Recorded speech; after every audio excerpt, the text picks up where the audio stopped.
नन्ही नूर एक प्यारी लेकिन थोड़ी सी जिद्दी लड़की थी। वो खेलने कूदने में तो आगे आगे होती, लेकिन नमाज और सच बोलने में अक्सर बहाने बनाती थी। एक दिन उसकी दादी अम्मा ने उसे एक पुरानी और मोटी सी किताब दी। किताब के ऊपर खूबसूरत अरबी खत में कुछ लिखा था जो नूर नहीं पढ़ सकती थी।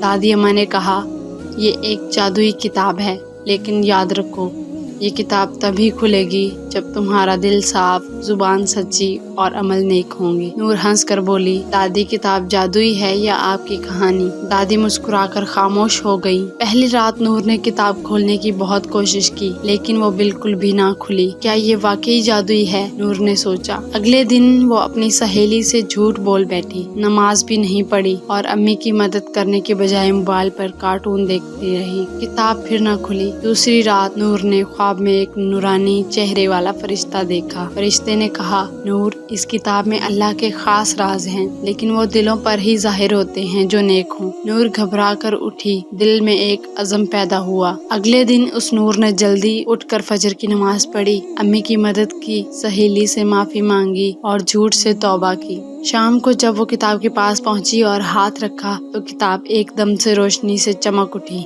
किताब आहिस्ता आहिस्ता खुली और अंदर से आवाज आई, इक़रा बिस्मि रब्बिकल्लज़ी खलक़, पढ़ अपने रब के नाम से जिसने पैदा किया।